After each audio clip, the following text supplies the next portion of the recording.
Hi, I'm standing in one of the exhibition spaces today at the Gympie Regional Gallery at the Rietz Art Awards. I spoke to the judge, Mike Mitchell, who is going to give us a little insight into his judging process and how he got to his choices of winners this year in the awards. In almost every instance, picking the winning piece from a large body of work is an extremely difficult task. Obviously, the work has to be judged on the skills employed, but that is only one part of the equation, or at least it is for me.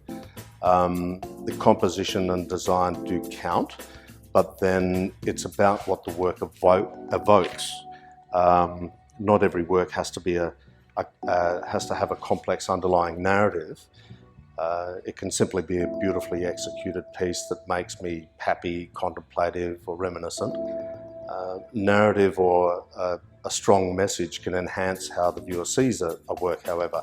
Sometimes my interpretation may be slightly different from what the artist is saying, but that's okay. I guess my process in judging is usually to have a relatively quick walk around all of the works and to see what initially engages me. I then like to go back and sit in front of the works for an extended period, sort of in isolation, and contemplate the works. That then tends to engage me more with an artwork.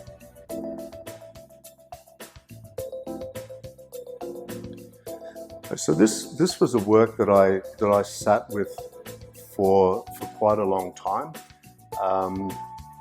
It's entitled Hope, and it's a work that sort of references the golden age of Baroque and the Dutch masters, and I just found it a really intriguing image. When you come up close to this work, it's very textural.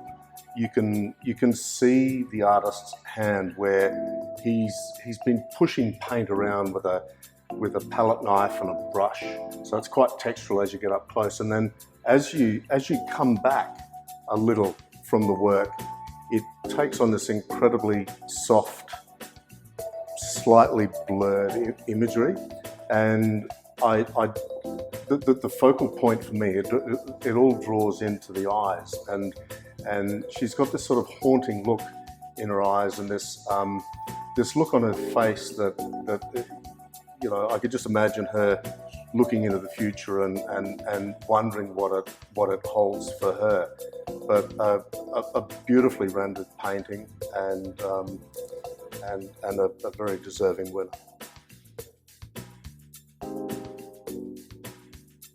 So for the Local Encouragement Award, I gave it to this piece entitled Silenced by Ian Gunn. I guess the narrative in this is about species or animals that are now extinct, and for me, and due to man's intervention for various reasons. So what he's done is he's actually bound the beaks of these birds, hence the title of it, Silenced. In this here, what I absolutely loved about it though was his references to, I guess, the climate and the environment, where he's put these things that I would assume reference either wind or currents of either wind or water. He's named a lot of these animals, and he's put in timelines as well. So I thought the narrative is not new. It's one that's often repeated, but it's just as often ignored. And here he's done it on a large scale, and it's very in your face, and it's demanding that you that you look at this work and you take note of the message behind it. Okay, so the local award I gave to this piece by Miriam Innes, Where Were You When? The thing that initially drew me to this work, pardon the pun, was I guess the scale of the work and the fact that it really encouraged me to look a lot closer at the work. It sort of really drew me in, and I love the fact that you had this sort of negative space in the foreground, leading you to this incredible detail. You won't really see it on the video, but there's incredible detail in the middle ground, and then overarching all of that are this huge sky and these towering cloud formations, which I don't know if it's a threat or a promise in them, but what that does for me is it encourages me to keep looking all over the image. It's one of those works that sort of draws you in and keeps you engaged. It's a beautifully rendered piece, and I think that all of those different elements in it. I actually like the fact that it's in black and white. I think monotone really works for this work.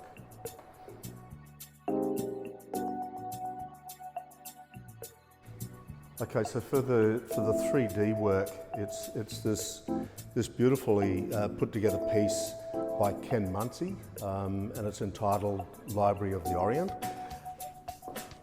It's similar to the local award, where it's something that you have to get down and have a close look into it, and so it's a work that draws you in. There's incredible detail in here. There's like an immense amount of work has gone into this, and it really encouraged a conversation with myself about what it all actually means. So you've got this ancient library with scrolls that are piled up, and you won't really see it there, but there's all of these scrolls piled up on shelving on the sides.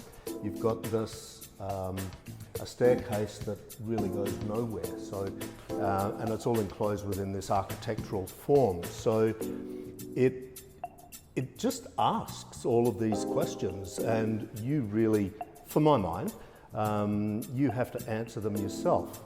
So it's an incredibly engaging work. I found it a lot of fun and very entertaining.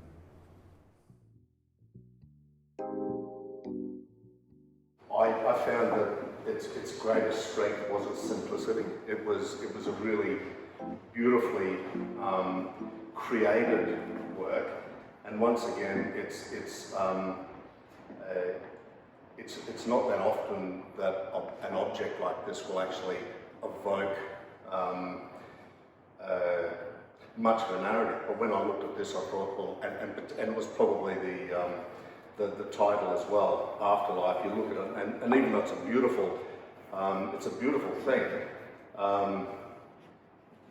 As the artist referenced, with the female sort of curves in it, which references life and birth and all of that sort of thing.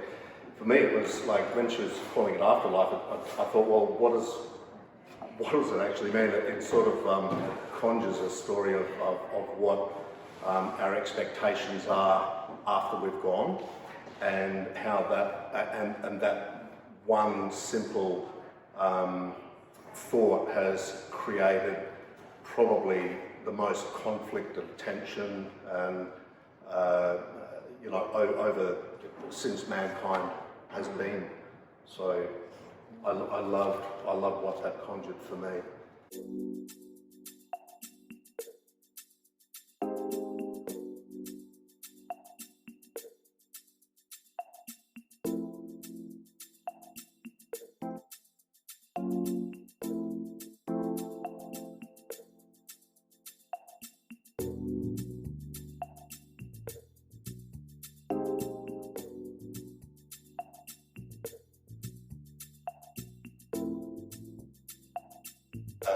artwork doesn't always have to have a narrative. Sometimes it can just evoke a feeling, happiness, sadness, despair, whatever.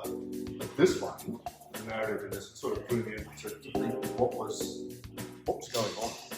So that's what drew me in. Mike, you're the director of Mike Mitchell Fine Art in Brisbane, and you've got a strong commitment to education in all genres of art and art making. What advice can you give people who have never entered a competition before and are thinking about it?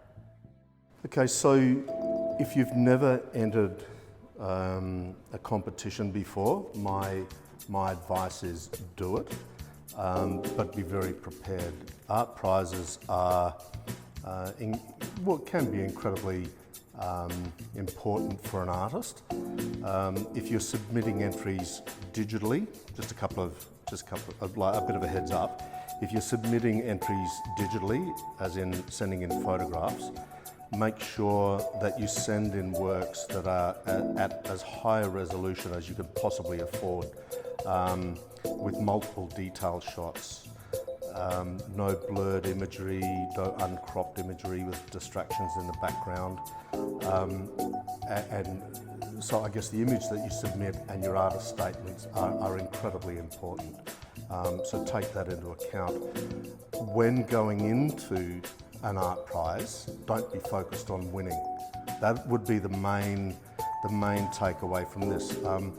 Prizes they're a fantastic opportunity to get your work in front of both art enthusiasts and industry professionals, a lot of people who may or may not have access to your work. So they're incredibly important, but treat an art prize as such.